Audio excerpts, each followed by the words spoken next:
All right, I'm going to start with a few caveats. That's what planners do always, right? We have to set our caveats. Take this title literally. This is about manufacturing history.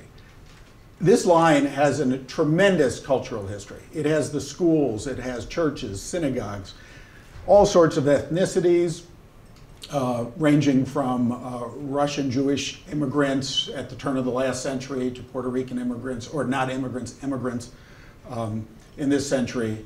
I'm not going to talk about any of that. I am talking about manufacturing history of the line. That's another speech, and it's a tremendous, tremendous history. And then the second thing is thanks, because I was hired to kind of round up history, go to the Chicago History Museum, read everything that's been going through, study maps, which is not a hardship for planners to look at old maps, and really kind of pull all the stuff together. But I wanted to give some thanks to some people up front, because there are some folks who have done some tremendous history. Terrence Bonnick did something for Forgotten Chicago called the Bloomingdale Line. If you haven't seen that, look that up. That's a tremendous history of some of the industries, and he actually talked to people who had archives and such, and did a wonderful job kind of rounding up some of the information, and I'm stealing some of this stuff. So you got to thank somebody if you're going to steal something, right? Ted Pankoki, is that how you pronounce Ted's name? Did a history of the rail line itself, which you Google that, you can find that. Friends of the Bloomingdale Trail, which started this all off a decade or more ago, have to be thanked for all the work they've done. Trust for Public Land, the Chicago office, and all the staff that's done a lot of the work as well. And then the current and former residents. I've interviewed a lot of residents about the cultural history, but also about the industries, what they remember about the industries. And then Dennis McClendon of Chicago Cartographics, because one of the things we really had to do is look at old maps on this. There, it worked. So let's start with what many people think is apocryphal when you talk about history, stagecoaches, right? We think of stagecoaches in the West. But there were stagecoaches here in the Midwest before we had railroads, and everybody didn't just get on the canal boat. And we actually had stagecoach. Frank Walker started a stagecoach operation in 1838 on the Upper Galena Road. And it took us from downtown Chicago to Galena via the town of Bloomingdale. Bloomingdale wasn't quite midway, but about here on the map. And we've always wondered, is that connected somehow? And we've done a lot of research to try to pin this down, document this. I'm here to say today, we still don't know. But I got some maps. So the first time Bloomingdale Road appears on a map is in 1851. This is the Blanchard map of Chicago. There's a little green arrow here pointing out Bloomingdale Road. And what's interesting is Bloomingdale Road extended all the way across and then angled up to Elston. Now, to let you know, we are right here on the map. Right now, where we sit is this parcel at the far corner next to the river. And streets were not named roads unless they went to that place. That was the tradition back in the mid-1800s. And it appears, although there are no maps or documentation, stagecoach lines did not keep records of what routes they took. But it really does appear that if you came out of the loop, you would take Elston Avenue and then you would cut across this road to Milwaukee Avenue, which was later the Plank Road, and you took that up to Jefferson Park and then out to Bloomingdale.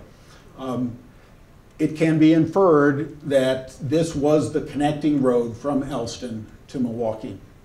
And it went through all the way to Milwaukee until this guy Churchill subdivided the land west of Damon, Roby up on the map.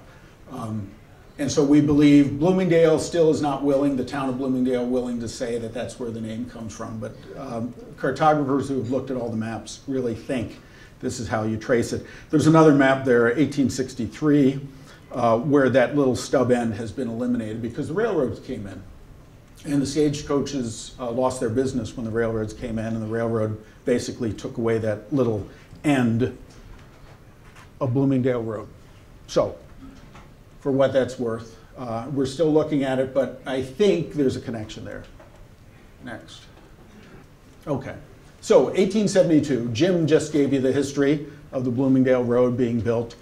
This was built as a branch line to connect the main line that you see on the far left across to the Chicago River and then down the Chicago River. The real purpose of the line was to serve the industries along the Chicago River. Yes, there were train stations along the way. They did pick up passengers, and you see those faint little green arrows across the Bloomingdale Road. Those were the train stations: Ellesmere Station, Humboldt Station, and Holstein Station at Milwaukee and east of Humboldt Park, and then farther out towards Kimball. Built by the Chicago and Pacific Railroad, which later went out of business and became the Chicago, Milwaukee, and St. Paul Railroad. And that's why when Jim just sang about connecting to Milwaukee, this branch line actually allowed the various lines to connect to one another. So it connected across the river and then up to Milwaukee, and it connected this way out to St. Paul. But always a branch line, not a main line per se. Next, please. So its real purpose was to take goods from the Chicago River and all the industries along the river. And to put you in context where we are, that's where we're sitting right now. This was an area filled with steel mills and rolling mills, and a lot of the early businesses served by the Bloomingdale rail line in 1872 were the steel industries along the river. Then it crossed this railroad swing bridge that, amazingly enough, is still out there. If you go up and down the river, you can see the bridge. It's largely on the land side. But then the rail line went across and then down the Chicago River, basically that Kingsbury corridor that we saw, and terminated initially at the Montgomery Ward warehouse. This is the great warehouse where Montgomery Ward shipped catalog goods all over the country. The amazing thing about this is now home of Groupon, and I think is it called the 606? It's some address. 600 West. 600 West, Chicago. An amazing industrial building done in the Prairie style. What's phenomenal about this building is it had interior railroad freight docks that accommodated 24 trains. So one of the great purposes of the Bloomingdale Road was to take the catalog goods from Montgomery Ward and ship them out to the rest of the country. So when we think that it's just a passenger line, yes, they did pick up passengers, but the main purpose of it was a freight line serving this corridor, this growing corridor along the Chicago River. Next, please. All right, so Jim also talked about the grade crossing. As you can see in these pictures, the line was right on the ground. And yes, there were a lot of protests. Not so much this neighborhood to the west of Ashland, but the neighborhood across the river, the Goose Island people, the Hell's Half Acre people, who kept tearing the tracks up as they tried to lay them down the Chicago River. I love the solution, and pardon me for saying this, but the Meigs Field, how we did that, right? Remember that? Everybody remember the history? It was done in the middle of the night. They finished the tracks on the east side of the river by getting 2 train crews working simultaneously on Saturday night, and they raced and laid the things while everybody was out drinking and partying over in Hell's Half Acre. Genius. And they got the line built. But it's a grade line, and it's hauling freight. It's not fast trains. They're picking up things, so it's not going really fast. But by 1893, somebody had done a study of all the grade crossings in Chicago, and there had been 1,700 deaths. 1,700 deaths between 1889 and 1893. 2,000 grade crossings in the city of Chicago, all at grade level. 1,700 deaths.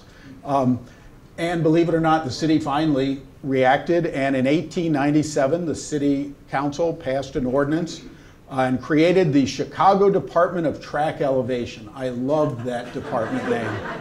Could we please bring that back? The Chicago Department of Track Elevation. Even if we didn't elevate the tracks, there'd be jobs, right? I'm elevating tracks.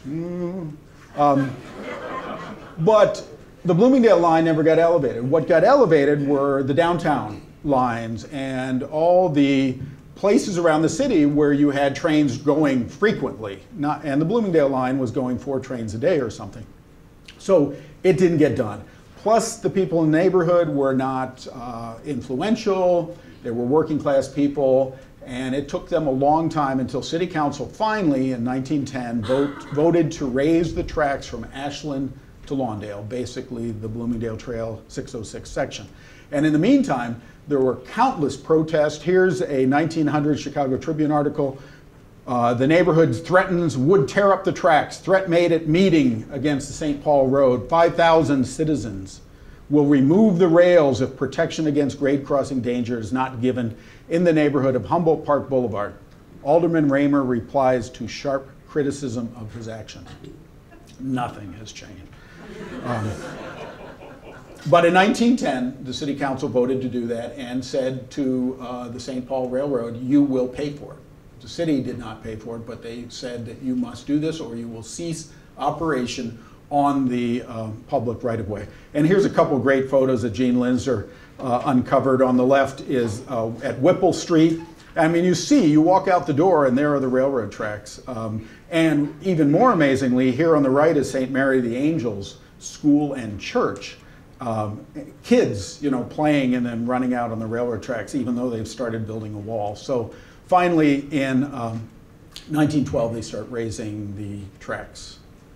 And here is the project, an amazing project. This was happening all over the city, of course, and other places, but this project, kind of doing it in the middle of this tiny, narrow road, the Bloomingdale Road, with already industries and houses along it, and to keep everything operating at the same time was truly an amazing engineering feat. So much so that in 1914, most of the issue of railway engineering was devoted to this project of raising it.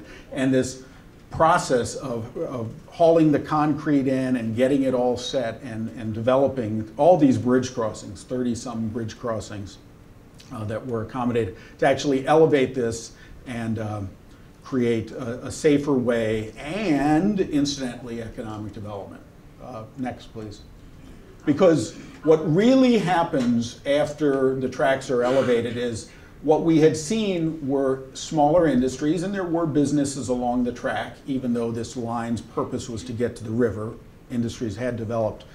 After the track is elevated, this place goes nuts from a manufacturing. It becomes a mammoth manufacturing corridor. And here at the bottom is a map from the 1923 Chicago zoning ordinance. This is our first zoning ordinance, adopted in 23. At the far left, the hatched area is where the Bloomingdale Trail line intersects the main line at the Y crossing out by Ridgeway. And that's railroad use. We only had 4 uses in this zoning ordinance: residential, commercial, railroad, and manufacturing. 4 districts. And then the hatch marks all along shows you that the zoning ordinance was taking into account basically the whole length of the Bloomingdale line would be manufacturing uses, except for a few blocks that were held out for residential. And a big reason why this boom, besides the fact now that trains didn't have to wait at all the crossings and such, is by elevating it, you were also now able to do side tracks and trestles. Whereas before, if you wanted to pull over, you had to find the land to do that, to pull over and create a freight train, load the train, and go out. Now you could build a trestle parallel to the elevated line. As you see on the left, that wooden trestle, that's the Colonial Chair Company side track looking east from Rockwell. And you could keep your trains up on the trestle and load up. When the next train came by, they would hook up and take your goods away. And this created an amazing boom in industry along the corridor. Next, please. So I'm going to start with what's most common along the trail and then get into some of the, we will talk about snuff. Actually, everything Jim mentioned in his song, we'll get to somehow. But if you look at it in a map, these old Sanborn maps, what you find is this coal and lumber yards were up and down the trail. And next, please. And I'll start with coal.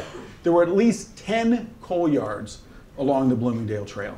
And this coal company, the H.N. Lund Coal Company, actually operated from 1900 to about the 1970s. And what's phenomenal to me is it operated just next to the trail, and here is Moose School. This coal yard operated till the 1970s right next to the school. I guess not. Black lung disease. Anyway, a very successful coal yard, and these were up and down the trail. Actually, if you go to Moose School now, this is where their building addition and playgrounds are. A lot of coal down there. But here are some great photos from, I love the name of this magazine. This is Forgotten Chicago, found this one. The Black Diamond, which was the industry publication of the coal industry. And this shows Lund Coal Company picking up the coal and how a hopper car actually would discharge the coal. And you know, for all of us, I don't think there's anybody, is there anybody in the audience who shoveled coal as a kid for their house? I did, briefly. And my parents had me shoveling coal at 4, boo-hoo. But everyone had coal, and so you forget how impactful coal was, and the need to have ready coal distributed here and then taken out in the trucks and served. And they specialized in something called Pocahontas High Grade, which was supposed to be the best coal. Anyway, the Lund family, if anybody's from Oak Park, supposedly there's some Lunds out there. We've got to track them down. Next, please. And then the second thing is lumber yards. There were about a half dozen lumber yards along here. Again, an easy way to distribute lumber throughout the city. You bring it in on the trains, and then various enterprises could pick it up from the lumber yards right off the train tracks. Here is one of the biggest lumber yards was actually Pulaski Lumber, which is the site of current day Church Hill Playgrounds and Little League Field at Damon on the north side of the tracks. This was a lumber yard from about 1890 to about 1960s. It closed and it became a Little League field, and in the 70s, the Dana Civic Organization actually urged the Chicago Park District to acquire it from the Churchill Cabinet Company, which was using it as storage. It's actually named for Churchill, the subdivider. This is a picture of the Pulaski lumber yards. One of the challenges of finding historic photos is nobody went out and took pictures of coal yards and lumber yards. I tell you, if anybody did, that was some weird guy. But for the magazines, you found it, and here Olson Furniture Company had taken a picture of their lumber yards. Next, please. So lumber leads to furniture makers, and the amazing, next please. The amazing thing about Chicago is in the 1880s, Chicago was one of the furniture making centers of the nation. Trying to remember 350 furniture makers in Chicago, scattered around the city, but a lot of them concentrated along the Bloomingdale Trail. One of them is the Churchill Cabinet Company, which started out making telephone cabinets. This is just west of Hoyne, meaning west of Damon on the north side. The building is still there. It's actually Churchill Lofts, I believe now. And some of the signage is still on the building. They made telephone cabinets and then later pinball machine cabinets, operated until the 70s. And this building, one of the cool things about the Bloomingdale Trail, and Beth and I have talked about this, and Gene, is the manufacturing buildings were so big scale that a lot of them have survived. You know, we've lost a lot of the older houses and buildings along it, but the big industries were converted to lofts in the 80s and 90s. So a lot of these buildings you can walk down the trail and actually still see. Next, please. The Colonial Chair Company. We showed you the lumber yards. There's the picture in the upper left, opposite the Colonial Chair in the distance. Here's one of their advertising. They made what a surprise, colonial chairs, one of the nation's biggest manufacturers of colonial style furniture. I'm sure we all had colonial style furniture at some point in our lives. It later became Majestic Wood Carving Company, and Forgotten Chicago devoted a lot of their article to actually the Majestic Chair Company. It's also now Buck City Lofts, building built in 1910 and still there along the trail. Next, please. The Neiman and Company. Neiman only operated until about the Depression, went out of the business in the Depression, but we found this great ad. They made dining room and kitchen tables. And to demonstrate how strong their tables were, the life of an elephant is 300 years. Our tables last a lifetime. This is the Neiman and Company Furniture Company. Building's gone, burned down, we think in the 1960s. And I have a little detail here that you see some of the ghost sign on the factory. It's a very big factory. One of the problems with some of the older factories, they were wood frame construction, so very prone to fires. So this isn't here, it's been demolished, but it was one of the major nationally known furniture companies. Next, please. And then OCS Olson and Company, which made typewriter furniture for many years, later known as Olson Office Desks. This building is still there. It's the 2511 West Bucktown Lofts. This is at the corner of Campbell and Moffett, west along the trail. You can see this from the trail, and there's a vestige of the ghost sign in the lower right. If you really squint, you can read OCS Olson and Company. Really squint. Some of the owners of buildings have actually kept their ghost signs and repainted them, as you'll see later. This one has faded. Be one of the cool things that perhaps can work on down the line is how to restore some of these ghost signs, because it's a great way of learning the history as you walk down and you actually see a sign connected to the use. Next, please. And then, don't know much about Otto Schmidt, but he appears a lot in the ads, and he had a factory. This is at Kimball, factory built in 1915 just south of the big proposed Kimball Park. The Kimball Art Center is now in this building. Not much else known about them except that he appears quite a bit and looks like he went out of business around the Depression. That's the other thing. We lost a lot of these businesses, as you might expect, during the Depression. Next, please. So, the second big grouping, and hence the reason we had musical beginning to this, is the number of musical instrument companies that we found along the trail, which would follow. We had lumber, we were inside the city, we had trained craftsmen, and we were making furniture. So actually, if you think of most musical instruments, they're made of wood for the most part. And we had a lot of concentration here on the trail. Next, please. The first, and we'll go back to the Harmony Company. The Harmony Company started and built their factory in 1904. This is at the far western end of the trail, at the corner of Lawndale and just south of the Bloomingdale Trail. The factory is still there, as you see in the picture on the right, still with its water tower. This is looking across the Lawndale Bridge. Harmony Company was in business for about 60 years in this factory. They were the world's largest manufacturer of ukuleles. And in fact, the ukulele boom of the 1920s and 30s was largely fueled by the ukuleles manufactured by the Harmony Company. They also did violins and banjos. And anyone recognize the person playing the acoustic guitar here? Pete Townsend of The Who played a guitar. I almost put in a picture of Barack Obama playing a harmony guitar, as he did in college. There's a picture out there, but he's smoking a cigarette, and in deference to the president, I'm not going to let that get out there. Well, you can Photoshop. Anyway, here's an ad for ukuleles.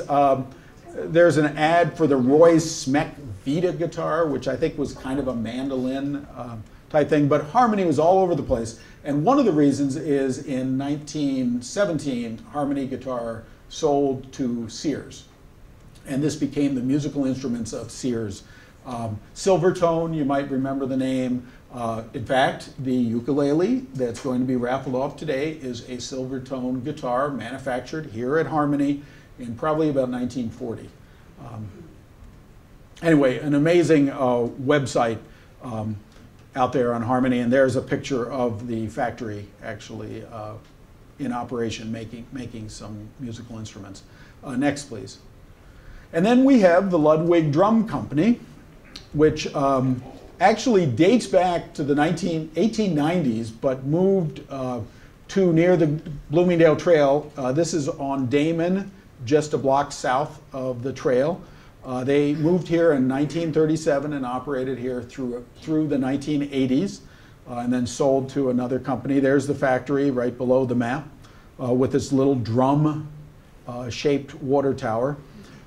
They made high school drum, world's largest manufacturer of drums for many decades. Advertisements from Buddy Rich, as you see, Ludwig's Drum Star, logo there on the lower right, and then the Ludwigs actually demonstrating some of the drums. Interesting thing about Ludwig drums, though, is this was a high school band instrument. This was not known as a professional band instrument. And there's a great story in the, and if you're doing research like this, you get to read books like The History of the Ludwig Drum Company. And there's a great story in there about Ludwig Sr. Getting his son yelling out one night in 1964, people probably know where this is going, yelling out, "Our drum's on TV." And they run into the room, and there are the Beatles performing live in the Ed Sullivan Show, and there is Ringo Starr with the Beatles and the Ludwig logo on it. And they were delighted to see this, but they were surprised because they did not put their name on their drums. Turns out Ringo wanted an American drum and wanted people to know he was playing an American drum, and so the Beatles put Ludwig on the drum. Ludwigs, not being stupid people, started putting Ludwig on their drums thereafter. Next, please. And Hammond organs. I mean, if we're talking 1960s, you know, what would 60s, 70s rock be without the Hammond B3 organ? Hammond Organ Company started in the 1930s. A guy named Hammond invented all types of organs. But it was in about the 1950s he came up with the Hammond B3 organ, which was more portable organ. And a guy named Jimmy Smith, who you see in the upper left, made a lot of albums in the late 50s and early 60s and really popularized the Hammond B3. So when you hear Booker T and the MGs, or Steve Winwood, or Keith Emerson, or Greg Allman playing the Hammond B3, it's because Jimmy Smith popularized it and people picked it up.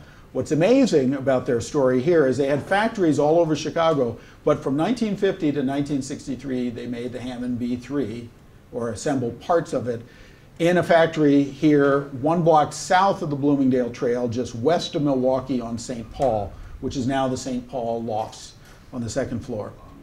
So we've got another musical instrument. Going to give them away? All right, next, please.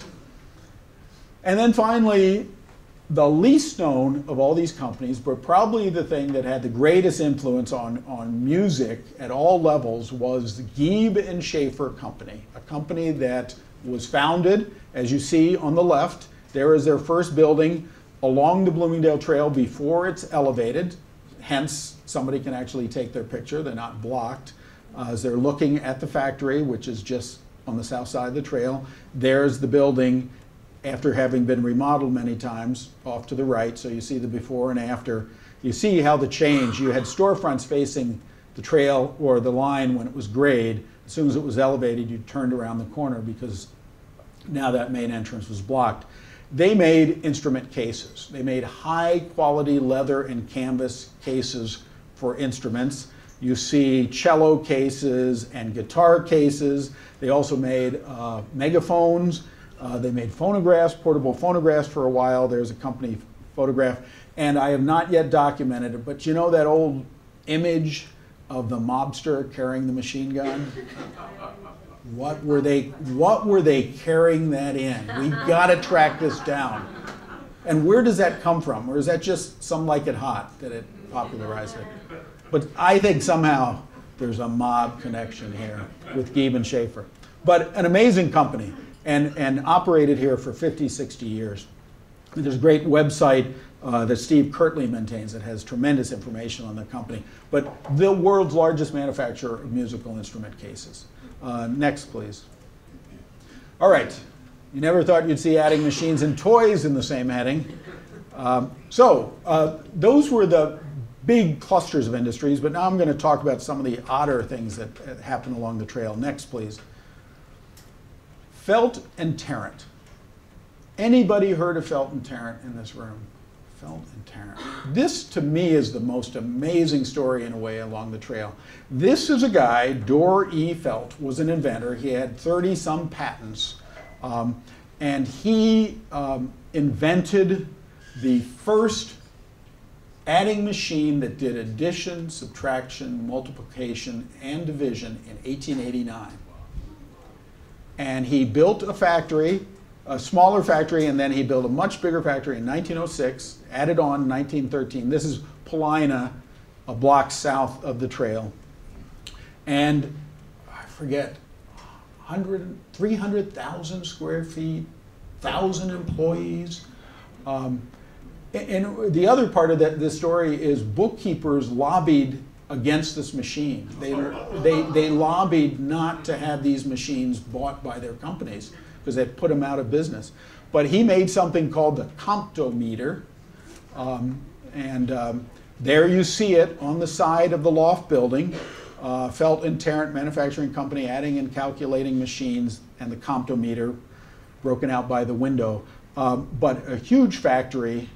Mr. Bookkeeper, do you know what the comptometer is? It costs you nothing to find out. It will help you out on that trial balance. It ensures accuracy is twice as rapid as the best accountant and relieves all nervous and mental strain.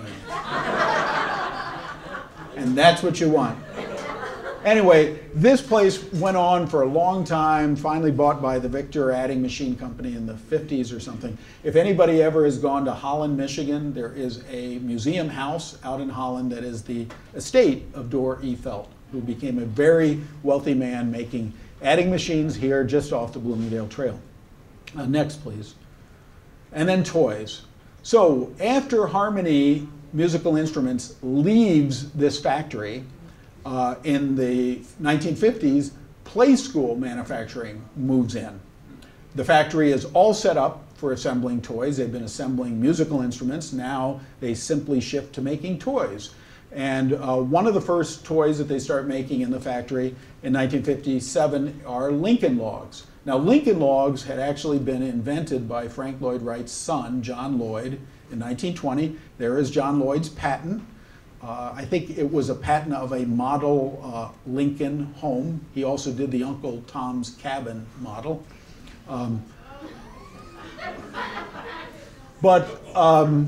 Unfortunately, John, things weren't moving that fast, and he decides to sell it off in 1943 to Lincoln Logs, just before the baby boom hits, and Lincoln Logs explodes. So the person who made the money off Lincoln Logs was not John Lloyd Wright, the inventor, but Play School Manufacturing, which had been founded in 1930s by a school teacher in Milwaukee as the Play School Institute to do educational toys. So they made Lincoln Logs. They also made, in this factory, the Tyke bike and the ring stack. The Tyke bike, here's another weird connection. The Tyke bike was invented by a guy named Jerry Rockwell, who is the brother of Norman Rockwell, the artist.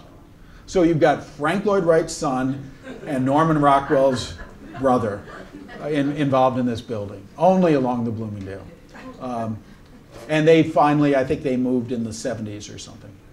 Next, please. And now we're manufactured in Springfield, Massachusetts. Clothing. A lot of tailors and merchants here. I'm only going to talk about one here. Next, please.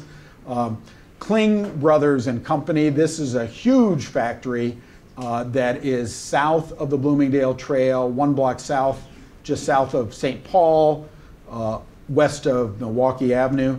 This was a factory built in 1919, made huge loft garment manufacturing. The Kling Brothers, who made Kling-made products. Salesmen are coming your way with Air In, the coat with lungs. Anyway, the Klings kept the business going. I think they died in the 60s, sold to someone else, was converted into the Clock Tower Lofts. They've done a wonderful job restoring the building. The Klings were also great philanthropists and gave a lot of money to Mount Sinai Hospital on the south side in North Lawndale. Next, please. Were the Klings Jewish? The Klings were, yeah. Which hence the Star of David that you saw with the Kling Brothers logo there. Food and drink. Next, please. So I think Jim mentioned yeast. We made yeast. Unfortunately, those factories are gone.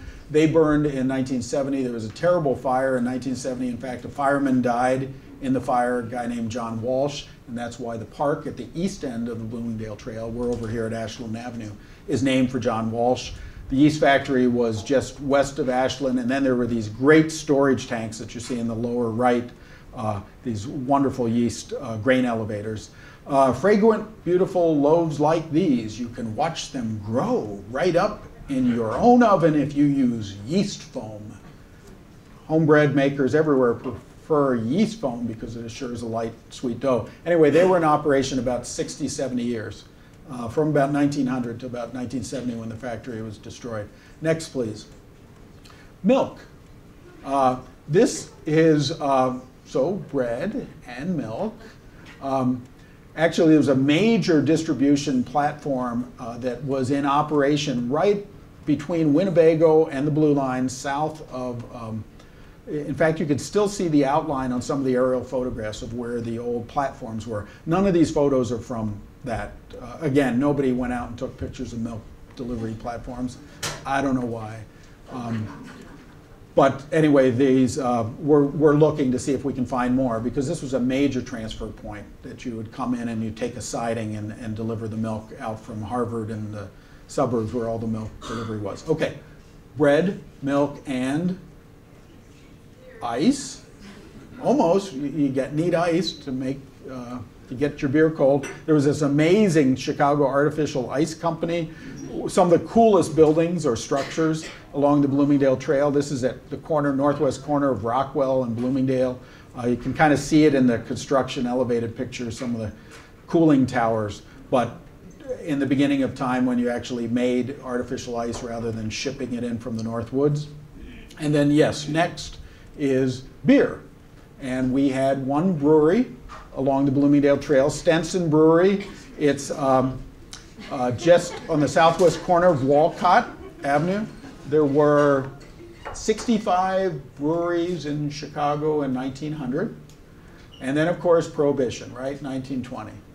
The cool part about the Bloomingdale story when it comes to beer is when Joe Torrio, Al Capone's boss, was looking for somebody to help him set up beer-making operations following Prohibition, he turned to Joseph Stenson.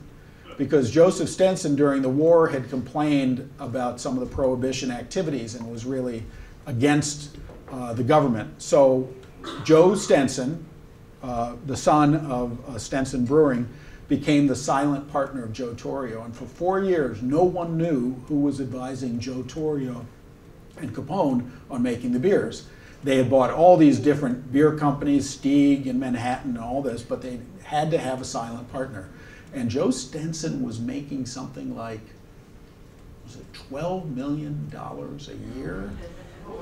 And finally, if you Google this, if you Google Joe Stenson in 1923, the Chicago Tribune has tracked him down and they have photographed his house on Astor Street, and they blow the cover of the silent partner of Joe Torrio. And he went out of business and has vanished. If anyone knows a Stenson, related to this. I'm sure they don't want to come forward, but it's a great part. I don't think they ever made beer here in this factory, but this was the Stenson factory. And once the trail is open, when you're walking down past this building, you can look out and see the word Stenson over the old entrance, because the building was built in 1912 before it was elevated. So their main entrance faced the grade level tracks. It's largely been obscured, but that's where the main entrance is. And you can see it from the trail. Next, please. And then snuff. So we have beer, wine, beer, milk, ice, and snuff. I have nothing on independent snuff, but I think it's great because the site of the snuff company, which operated from about 1900 to the Depression, is right where the dog park is. And come on, we got to rename that dog park. And it's really close to Joseph Torrio's old operation, so the snuff and... Anyway, anybody find? I've Googled. Nobody has saved snuff cans for some reason. Maybe if we dig up the dog park, we'll find some snuff cans. But they operated here for quite a while, so tobacco products. Next, please. Transportation, next. The Boulevard Garage, not many auto dealerships along the trail, but one of the biggest is actually on Humboldt Boulevard, which you would think that would be the one place which we wouldn't want gas stations, but there was this mammoth garage on Humboldt Boulevard just north of the track, built in 1912, and then in addition to 1920, there was a Sinclair gas station and a huge garage, and the guy who operated the garage actually lived above the store. So if you're ever over in Humboldt, this is where you get your cars serviced if you were in the area. Next, please. And then transportation, conveyor belts. It's kind of hard putting some of these themes together. But Samuel Olson and Company manufactured conveyor systems. And you think, conveyor system, how many times do you need that? Well, if you think back in the 19-teens and 20s, post offices, department stores, arsenals. This guy had 20 patents for conveyor systems. One of them, I think, was called the Olson-veyor. And this was his first iron shop right on the Bloomingdale Trail before it was elevated. Below are the buildings today that he occupied. It's hard to match up. There's been a lot of window changes. But in there buried is that historic photo from 1912 before it was elevated. And Samuel Olson was a very well-known national leader, appears in all the conveyor magazines of the day. You didn't think this was fun, did you? Reading conveyor magazines. Actually, there's some great articles, and he distributed all over the country. Centerfold. The big conveyor, huh? Next, please. So this brings us to another form of transportation. So there's always this talk, they made Schwinn bikes on the trail. As far as we can tell, they didn't. But Schwinn had a factory on the trail. And what happens with Schwinn, Ignaz Schwinn found Schwinn in the late 19th century during the great bike boom. By 1910, people stopped buying bikes. Bikes were no longer with it. And business was going downhill. So Schwinn talks to his son and says, we've got to get into something else. And motorcycles are now coming forward as the great new thing. So instead of outfitting his factory for motorcycles, he goes out and he buys a failing motorcycle company owned by a guy named Roby of Frank Lloyd Wright's Roby House. Same guy, he had done bicycles and had gone into motorcycles. Buys Roby's factory, which is unsatisfactory to the scale of what Schwinn wants to do. So Schwinn turns around and in 1914 builds this mammoth 6-story factory that occupies a full city block from Cortlandt down to the Bloomingdale Trail along Lawndale Avenue. Mammoth building, so big that they had a motorcycle test track on the roof. And they had designed the building in such a way that you could get this amazing oval test track. And what we forget about motorcycles is police departments, and we've all seen these old movies of cops on motorcycles. And I've always wondered, why do they always show motorcycles? Well, motorcycles went 60 miles an hour in 1918. 60 miles an hour. Cars weren't going 60 miles an hour. So the policemen bought tons and tons of motorcycles, many of which were made by the Excelsior Motorcycle Company here along the trail, owned by Schwinn. In 1930, motorcycles and the Depression have passed, and Schwinn ends up closing the factory, ends up during World War II making military hardware. Later, it may have been used as a warehouse. Montgomery Ward later occupied the building. But this building was really known for making, and you can see the scale of it by that little car in the foreground out on Cortlandt Street. One of the cool things, Excelsior merged with Henderson, if there's any motorcycle fans in the audience, and Excelsior Henderson was the third largest motorcycle manufacturer in the country in the 1920s and 30s, behind Harley-Davidson and Indian motorcycle. But a mammoth company, and if you Google Excelsior Henderson, it's amazing the amount of stuff that's up there. But what I love is after they stopped making motorcycles in 1930 and shut it down, one of their first bicycles that they made, because now bikes were coming back again, and of course bikes boomed in the 50s, baby boom, but was a prototype for that bike that you see on the lower right, which is basically a kid's motorcycle. Do you remember how bikes had that big kind of gas tank thing?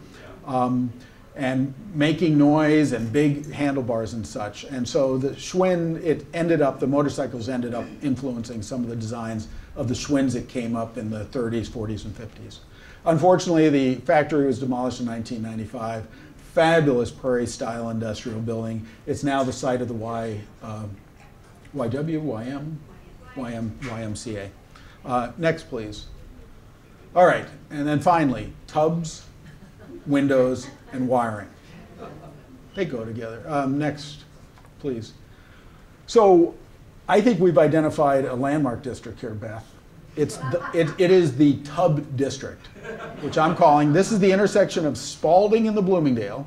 To the north, built in 1908. Well, actually, there was a mammoth factory of the American Laundry Machinery Company, which is probably why the Kimball yards are not the cleanest dirt along the trail.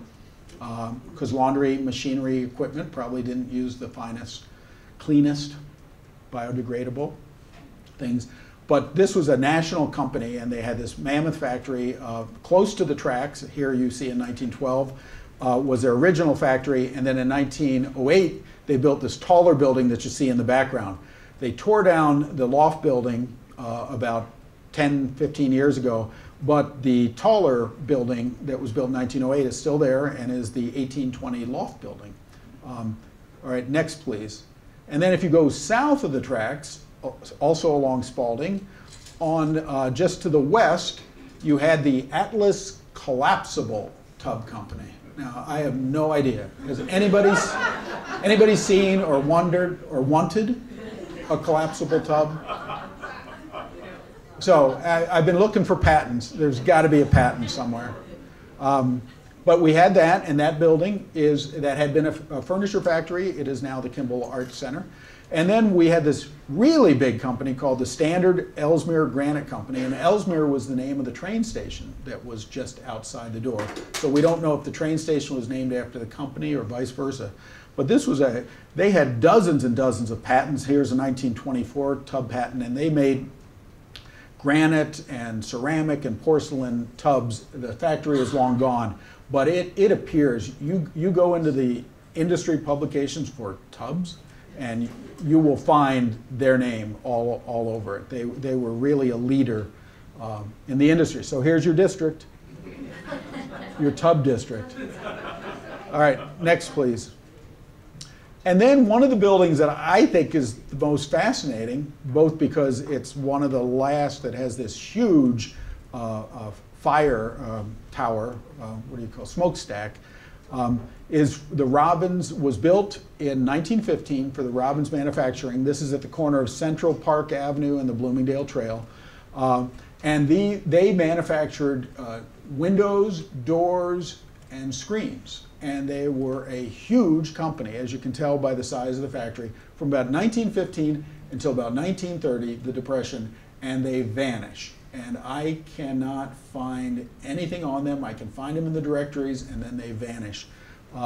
But they built this mammoth complex. And because they left so early on 1930, there's been a number of businesses in there since. Wolk's Nut and Candy, which did caramel corn, and my favorite candy bar, Three Chubbies,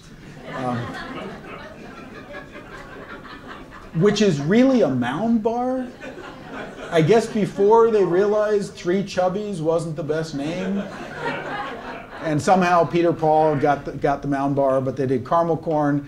Sager Gloves was in there, Electro Power Tools, and now I think there's a statuary company occupying it. But it's a really huge complex. Fills up almost a full city block going east-west. Next, please. And then finally, in the list of featured things is the Runzel Lenz Electric Manufacturing Company. And if there's Felton Tarrant was unknown to people, I think Runzel Lenz is probably equally unknown. Again, the Runzels and the Lenz were two mechanics, got together and decided in the early teens that electricity was coming and somebody had to make the wires. And they made wires and cables, and occasionally you can actually on eBay find people selling old rolls of this. I have not yet. My wife would kill me if I started buying wire. You know, the kind of wire that you don't want to wire your house with? I'm doing a really good restoration of our house. I'm going to use really old wiring. But here's the patents. Runzel and the lenses, I think, are still around. And this building is still here at the corner of Western. Not much along Western. Western's been blown out for the most part. There's not a lot of left fabric, historic fabric. But this building has been converted to lofts. Now, with that said, let's go to the next slide. Here are the industries I did not talk about. And this is really tiny type. But what's amazing to me, and what I think anybody who walks the trail and learns about the history of this, is what an amazing cross-section of Chicago's history, of manufacturing. I mean, we talk about Chicago being the manufacturing center of the country. And, you know, we talk about the big shoulders as the stockyards, but the big shoulders were the steel mills and all the other factories. And this is everything that possibly can be manufactured here in Chicago. And it's just, to me, an amazing cross-section. Ironworks, silk mills, horseshoe pad manufacturing, lampstand factories, Otley paint manufacturing, hand laundries, foundries, tailor shops, lath yards, cabinets, second-hand barrels, Strauss chili mix. I'm still looking for that online.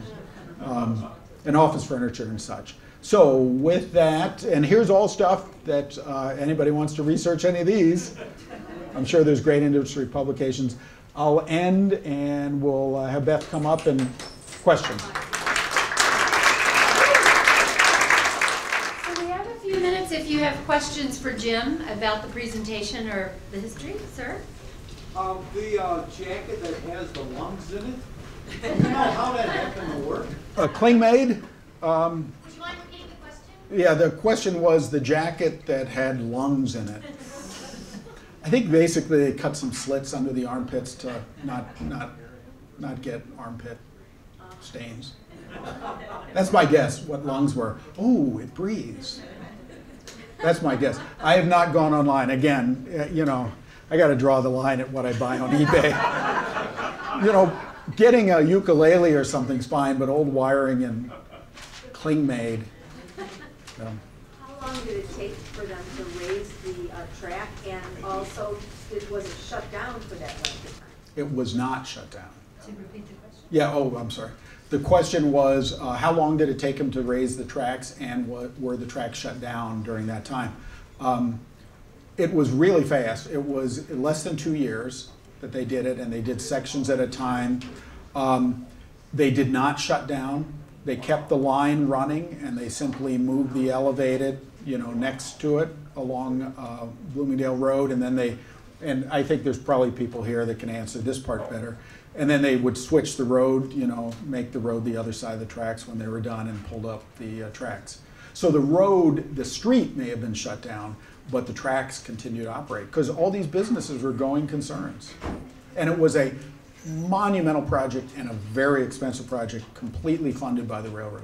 And the railroad brought people out to see this, to promote it, to show off their prowess. They resisted it at first, but then decided when they had to do it, they were going to do it the biggest, the best. And it was really, I mean, a big deal, written up in engineering magazines at the time, much like this project will be, I'm sure.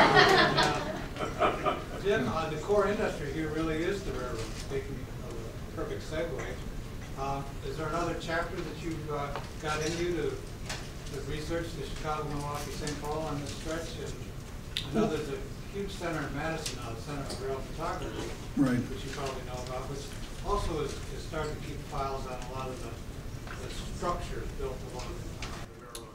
Yeah, you know, Another source of we didn't do any research on the industries along the river. You know, we focus on just the trail portion. no, not along the river, along the railroad. Railroad, but the river went down, the Yes. rail went down the river. I understand. Yeah, I talked to some of the people with the Milwaukee Road Historical Society and such, but as I mean, you're a rail fan, Yeah. they're really into the trains. Yeah, well, that's part of the story. Yeah, and what my hope is, the cool thing, if anybody's seen this, as a preservationist, we're always trying to find pictures of buildings, and one of the cool things is if you find the rail fans who have taken pictures of trains stopping at stations in the background of the buildings, and they didn't care about that, but you know, we care about the building. So we're hoping that maybe we can find some more photos that actually people were taking pictures of trains and the buildings happen to be in the background. Are there other questions? There is someone in the audience I meant to recognize, and now it's so dark I can't see him, but Stan Caterbeck, if you're here. Stan is the leader of our engineering and design team, the former chief bridge engineer for the city of Chicago. And when you have a project that has 38 bridges, you need a really good bridge guy, and that's Stan Caterbeck. So if anyone has questions about the bridges, please see Stan in the back.